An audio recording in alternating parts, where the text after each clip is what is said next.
Ya Nabi, salam alaika. Ya Rasul, salam alaika. Hadis yang ke-92 kita baca bersama. Bismillahirrahmanirrahim. An Abi Hurairah radhiyallahu anhu an Nabi sallallahu alaihi wa alihi wasallam qala tunkahul mar'atu li arba'in limaliha wa li hasabiha wa li jamaliha wa li diniha fadhfar bidhatid dini taribat yadaka, muttafaqun alaih. Artinya dari Imam Abu Hurairah radhiyallahu taala anhu arda, Rasulullah sallallahu alaihi wasallam bersabda, wanita umumnya dinikahi karena 4 hal: hartanya, nasabnya, kecantikannya, dan agamanya. Karena itu, pilihlah yang memiliki agama, kalian akan beruntung. Muttafaqun alaih, Bukhari wa Muslim. Hadis malam ini hadis yang ke-92 yang berbicara tentang persoalan teman hidup bagi seorang yang hidup di dunia dalam bentuk pernikahan yang suci. Dibawa Imam Abu Hurairah Abdurrahman bin Sakhr, semoga Allah meridainya dan kita menyebabkan barakahnya, amin. Qala Rasulullah SAW, tunkahul mar'atu li arba'. Dalam hadis ini Rasul telah bersabda, tunkahul mar'atu li arba'. Wanita itu dinikahi, dipilih untuk dijadikan pendamping hidup atau istri kita karena 4 hal. Di dalam Islam, pernikahan merupakan suatu hal yang sangat utama, hal yang sangat sakral, bukan main-main. Dan setiap orang pasti membutuhkan pendamping hidup, betul? Semua orang pengen punya pasangan, bahkan sebagian orang sudah punya pasangan pengen nambah, katanya begitu. Dan tidak ada orang yang mau hidup sendiri. Jangan di dunia. Sayyidina Adam alaihi nabiyina Abdul Salah wa azka taslim, Nabi Adam pun di surga nggak betah sendirian. Minta sama Allah pendamping hidup. Allah ciptakan Sayyidah Hawa. Allah ciptakan istri yang bernama Sayyidah Hawa. Jangan lagi Nabi, jangan lagi manusia. Semut pengen kawin. Semut, binatang nggak betah membujang, nggak betah hidup sendiri. Pengen mencari pendamping hidup. Akan tetapi tidak semua wanita layak untuk dijadikan istri. Apa ya nasihat dari baginda Nabi kita Muhammad SAW? Tunkahul mar'atu li arba'. Ini orang suci. Saya puasa, tapi saya batal juga makan ketika waktu berbuka. Saya ini orang suci, kalau bahasa kita. Kata Nabi, saya juga menikahi perempuan.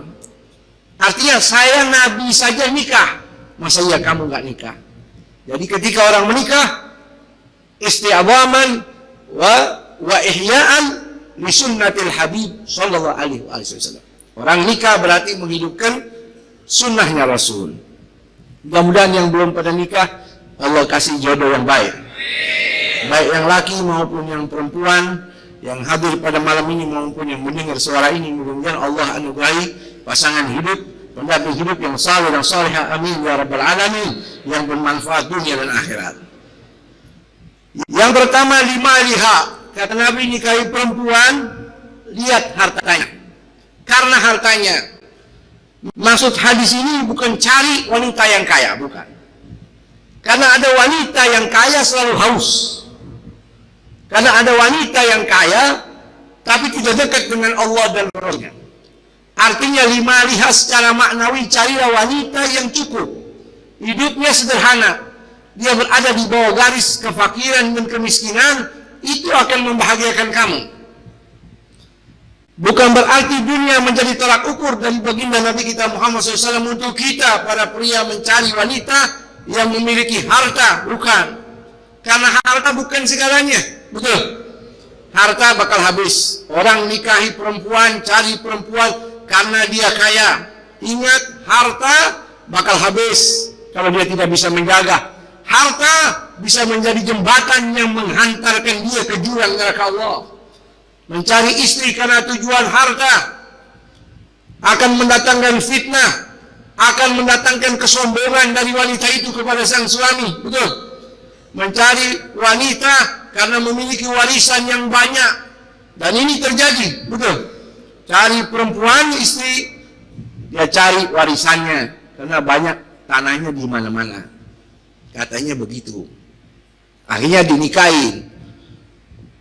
Setelah menikah, istri yang kaya raya ini usahanya bangkrut, berhenti daripada pekerjaannya. Lambat tahun, sang suami mulai bingung menagih mahar yang pernah dia kasih. Hilang kebijaksanaan seorang laki-laki, hilang kewibawaan seorang laki-laki. Lama kemudian akhirnya menjadi miskin, akhirnya hidupnya berantakan. Kenapa? Karena tujuannya harta. Perempuan juga menikahi atau menerima lamaran dari laki-laki karena tujuan harta, maka malapetaka yang akan dia dapat.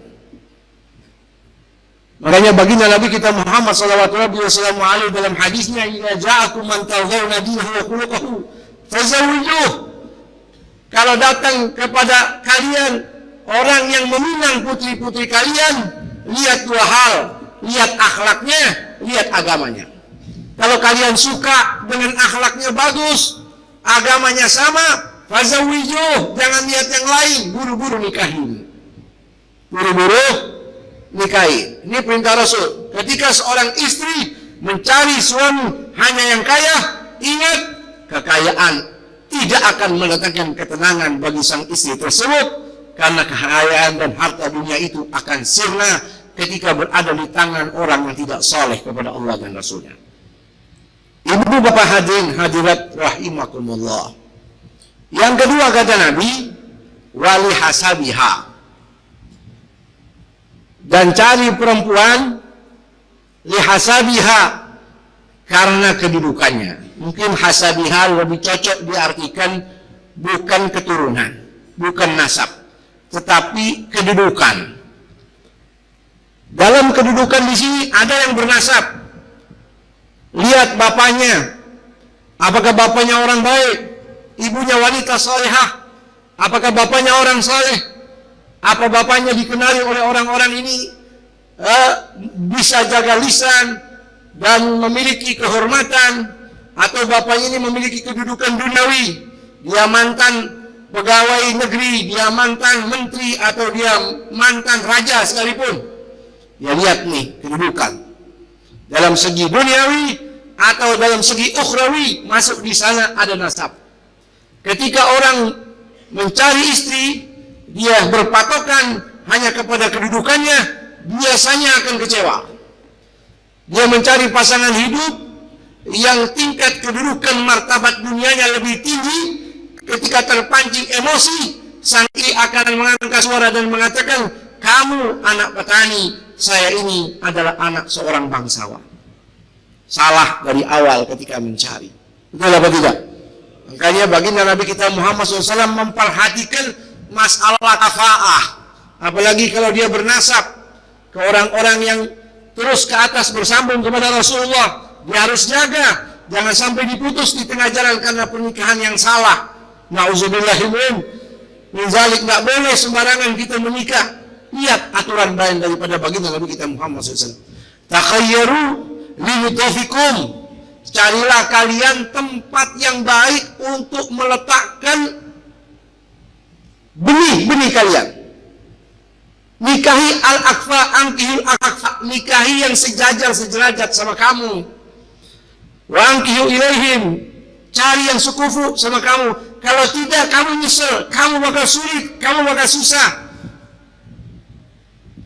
Ibu bapak hadirin hadirat rahimakumullah.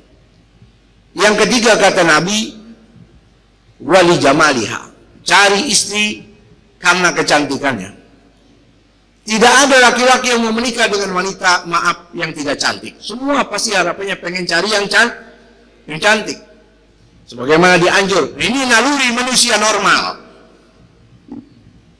Dia cari pasangan hidup yang cantik. Yang perempuan menerima lamaran laki-laki yang tampan. Tapi ini tidak terpatri menjadi patokan kecantikan dan ketampanan, itu akan habis. Orang yang tampan, wanita yang cantik, usia 25 tahun, masih bening. 35, mulai menggerut.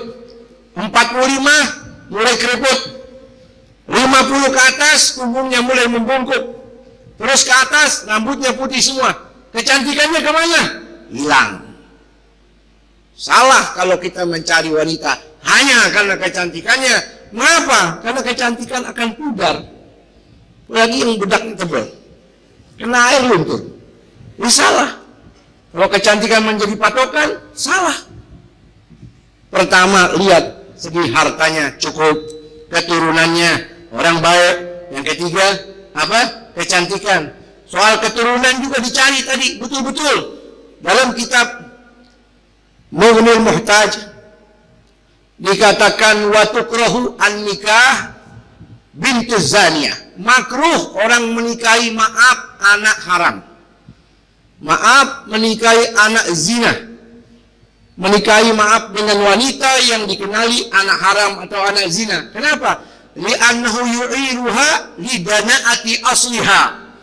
Karena nanti ketika ribut, sang suami emosi atau keluarganya tahu dia anak zina, akan mengatakan, dasar kamu anak zani, anak zina. Dasar kamu anak haram. Dan itu akan melukai hati sang anak. Dia nggak punya salah, dia nggak punya dosa, dia hanya korban menjadi anak zina dari bapak yang tidak bertanggung jawab. Betul.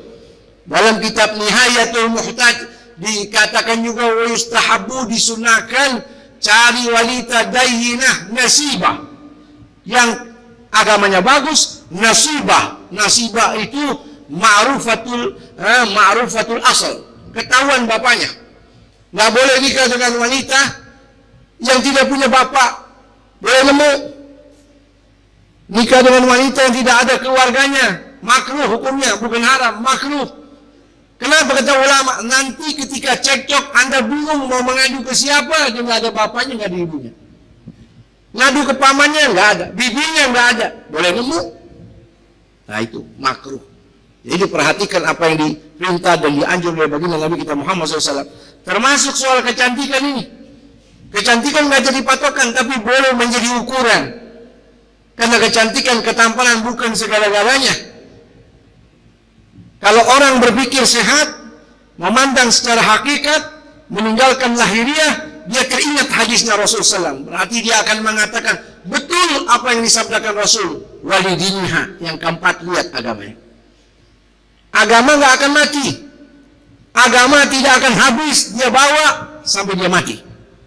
Wanita yang salihah, yang punya agama, yang dinikahi, kesolehannya, kebaikannya, agamanya dia bawa sampai ke alam barzah, manzil bainad dunya wal akhirah, dia bawa sampai menghadap Allah. Ini agama. Makanya ketika seorang suami mendapatkan istri yang tidak terlalu cantik, yang tidak terlalu kaya, yang tidak terlalu baik keturunannya, kalau agamanya bagus, dia bakal senang. Tengah malam ada yang bangunin tahajud. Apa dalam Riyadhus Shalihin disebutkan riwayat hadis, Allah sayang kepada suami istri yang bila mana datang tengah malam, sang suami mencipratkan air di wajah istrinya untuk tahajud bersama. Demikian seorang istri sayang sama Allah yang ketika datang waktu malam, dia percikan air di wajah suaminya agar bisa bertahajud bersama. Masya Allah. Akan mendatangkan ketentraman, akan mendatangkan kedamaian dan kebahagiaan dunia wal akhirah. Makanya bahasa hadis, Yang terakhir apa kata Nabi? Fadhfar bidzati dini karibat yadak. Lihat agamanya. Yang paling menonjol hartanya, bukan agamanya, jangan. Yang paling menonjol kecantikannya, jangan. Yang paling menonjol keturunannya, jangan. Yang paling menonjol agamanya, nikahi dia. Kamu akan senang. Itu perintah yang dianjur oleh baginda Nabi besar Muhammad SAW. Fadhfar bidzati din, yang punya agama ini karibat yadak, kau akan untung. Dia bakal takut sama Allah. Kenapa? Dia punya agama, dia pakai agamanya. Dia takut sama Allah. Dia tahu hak yang paling besar setelah dia menikah adalah suaminya. Sebagaimana berbunyi Rasul SAW, "A'dhamun nas 'alal mar'ati zawjuha wa 'alal rajuli ummuh." Sebesar-besar hak bagi istri ya suaminya, dan bagi suami itu adalah ibunya. Paling menonjol agamanya, bagus, dia akan menjadi wanita salihah yang setia kepadamu dalam senang maupun susah. Kenapa? Punya agama. Kamu belum sholat, diingati sholat. Wanita salihah, takut sama Allah, tunduk patuh sama suaminya, bisa merawat anak dengan baik. Kenapa? Karena kecantikannya? Bukan. Keturunannya? Bukan. Hartanya? Bukan. Karena agamanya menonjol. Akan gembira ini sang suami. Di dunia senang, di hari kiamat senang. Wanita yang takut pada Allah, punya agama, dia masuk dalam kategori hadisnya Rasul. Dia pasti menjaga auratnya. Innal mar'ata idza salat khamsaha wa shamat syahraha wa ahsanat farjaha wa ata'at ba'laha faltadkhulul jannah min ayyi abwabil jannati syi'at. Wanita salihah, salatnya bagus, puasanya bagus, auratnya tertutup, tunduk patuh sama suaminya, menjaga kehormatan dirinya, dia boleh masuk surga mana saja yang dia mau. Shallu ala Rasulillah. Ini wanita yang menonjol segi agamanya. Makanya diceritakan ketika seorang suami menikah, hari pertama dia undang ibu, makan pertama kali bersama istri dan ibunya. Sang suami mengambil nasi, yang pertama dikasih piring sang ibu, maka istrinya menangis. Dia langsung tanya, kenapa kamu nangis? Karena engkau lebih mementingkan ibumu daripada aku. Detik itu juga diceraiin istrinya. Ibunya tanya, kenapa kau ceraikan istri? Baru nikah sehari kamu harus ceraikan istri. Iya bu, saya khawatir kalau saya punya anak dari dia ini, nanti anak saya lebih mengutamakan istrinya daripada dia. Beberapa hari menikah lagi, panggil ibunya, undang makan. Makan bersama, dia ambil itu nasi, dia suguhin ibunya dulu. Istri yang kedua nangis lagi. Kenapa kamu menangis? Saya gembira melihat akhlak kamu kepada ibu. Saya berharap kalau nanti saya punya anak dari kamu, anak saya akan lebih mementingkan saya ibunya daripada istrinya. Lihatlah wahai ibu perbedaan istri yang kemarin dan istri yang sekarang. Ini wanita yang menonjol agamanya. Makanya nggak boleh dianggap enteng, nggak boleh disepelekan apa yang telah keluar dari lisan yang suci, lisan Sayyidina Muhammad SAW. Perhatikan soal agama, engkau akan bahagia di dunia maupun akhirat. Amin ya rabbal alamin. Wallahu a'lam bishawab. Wa bizidni ilma. Assalamualaikum warahmatullahi wabarakatuh.